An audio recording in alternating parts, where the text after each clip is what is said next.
The countryside struggled to reflect itself within the glass and chrome of the van. Wherever dirt and corrosion didn't make the prospect fully impossible.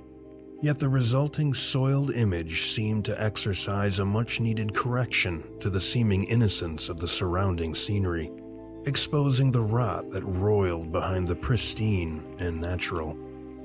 The darkness may have lifted years ago, but its residuum was nothing less than a world without compass or ballast. Mars recovered and repaired the weather-beaten vehicle from a side road on the passenger's way back to Deadwich, after the wheezing jalopy they'd driven previously spilled its rusted guts all over the road. They'd lost an entire day locating a serviceable replacement. "I think the elephant in the rust bucket ought to be called out, don't you think, Lynn?" Keith suggested, speaking from the gloom of the back seat. "Yeah, our beneficent masters knew far more than they were telling," Lynn responded from the passenger seat, not looking back. "But that's hardly an elephant at this point. More a mouse on the dash, really." If that yammering corpse had taken over Eric. Mars shook his head in dismay, exhaling cigarette smoke as he gunned the vehicle down the darkening road. What a shit show that would have been. "Please, Mars, you're not fooling anyone," Keith countered, laughing. "You'd relish the chance, and so would he. Or rather, it." Mars said nothing, looking back at his fellow passenger through the rearview mirror, a lopsided grin lifting the corners of his lips. Lynn processed the exchange through her void sense, shaking her own head before returning her attention beyond the window. Her awareness soared, rummaging through thousands of skulls, crawling beneath as many skins. They approached the end of the woodland and glimpsed the thunderheads towering over them like mercurial mountains, furious with wind and lightning.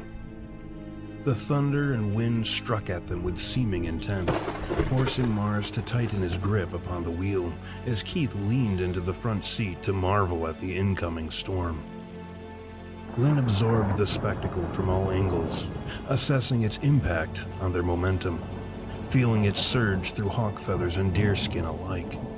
She felt the near-cyclonic wind snap the stoutest trees, and the lightning lash the forest canopy to smoldering matchsticks. "This is a bad one. Might be time to look for alternative routes." Lynn was often mistaken as a woman of few words, fast-tracking to the heart of the matter. In truth, she was just more enamored by the glittering jewels she'd snatched from the eyes of the world. Jewels that always tumbled into the nothingness within her. She was determined to watch them fall for as long as she was able.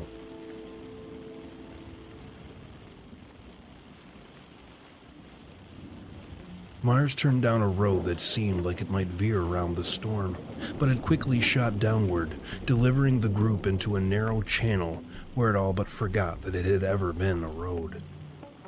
The thickness of the encroaching brush and entanglement of overhanging branches gave the impression they were spiraling through a dark green infinity. The storm tore large gashes in the canopy as they went, reaching down with thunder and wind and rain.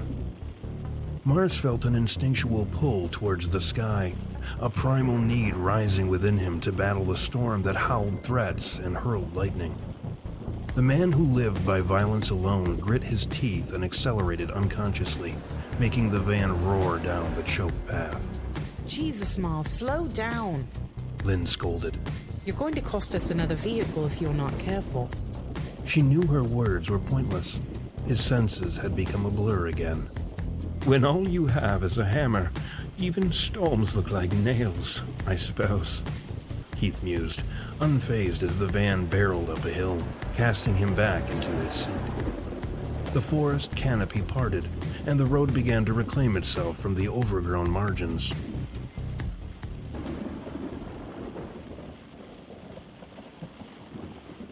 A small town emerged, rising from the breaks and hummocks, piling itself higher and higher the farther it went along. At its apex, an old clock tower seemed to search the gray-vaulted skies for the vanished sun. The small metal sign they passed read, Welcome to Curious Forest. Before you decide it's a good idea to leap out the window to catch lightning in your teeth, why don't we stop here and treat ourselves to a real meal? Lynn supposed, the grumbling in her stomach a near match for the growling from the storm. Somehow I don't think they'll have what I want on the menu, Mars griped to himself. Still, he was already pulling the van off the road, hugging the curb near a street shop called Curios from the Curious Forest. I'm sure that winning personality of yours will earn you a meal somewhere, old boy, Keith said, casually opening the door into the storm's fury. Undead conglomerations, raging storms, and even cantankerous war gods were no match for his nonchalance. To the conductor, the world had to be hung on a joke, and it needed to stay there. Despite the brutality of the storm, while somewhat weakened, it still drenched the valley in unrelenting rain. The passengers strolled through the downpour, undiminished and straight of spine, their heavy coats waving like flags on steadfast steel poles. The lane they followed was lined with small stores selling the wares of the Curious Woods, restaurants advertising locally celebrated cuisine, and occasional landings abutting rickety stairs that wound upwards into a menagerie of overhanging catwalks. Notwithstanding the outwardly welcoming tone of the place, which, like the passengers themselves, persisted even despite conditions, there clung to everything a strange aspect, something ever-present but not accounted for. Naturally, it was Lynn who first noticed the abnormality, but she chose to keep the inkling to herself until something might come from the telling of it.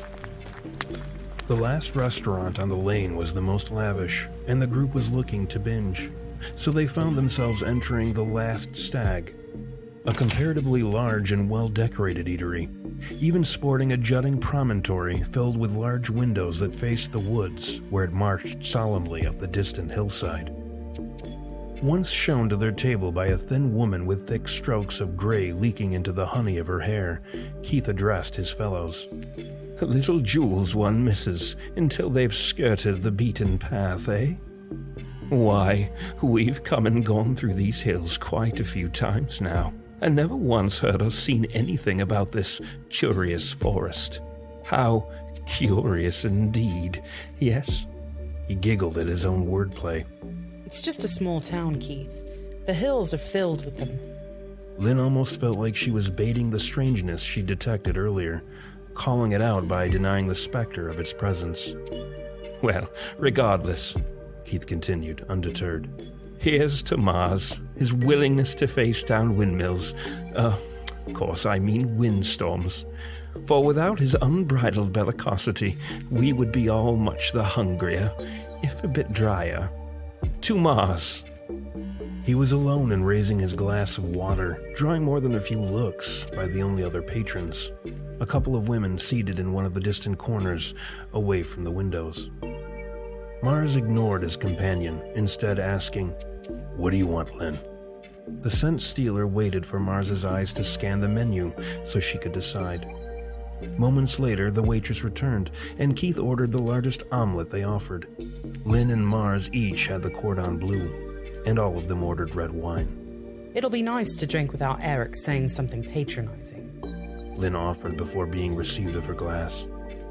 Mars, as was his custom with all food and drink, timed his consumption with Lynn's. She couldn't taste a thing without someone to do the tasting for her, and since Mars didn't require food or drink, of the normal variety at least, he offered up his unbusied insides for her enjoyment. No sooner had the first swig of wine passed his lips than Lynn's taste buds bristled in response. She smiled her gratitude, momentarily caught off guard by the wine's exuberance.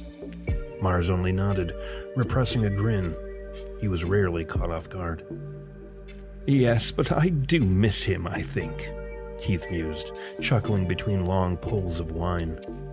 Just Eric, I mean, not the other one. Although I must confess that the old monster does get me to laughing sometimes. That thing disgusts me, Lynn stated. What it did to those men back in Dismouth still doesn't sit well with me. She was just talking to throw off whatever was listening to them. It was somewhere beneath the floor. She tried to focus her void sense on it, but there was a tricky diffuseness about it, a propensity to gather beneath the pull of her inner oblivion and then scatter. It was like holding a magnifying glass up to a mirage. "They did kill him, my dear," Heath countered. "One might say that they had it coming, yes?" He heard the thing from below, too. Its movements, however slight, created sounds that were as obvious to him as the thunder outside.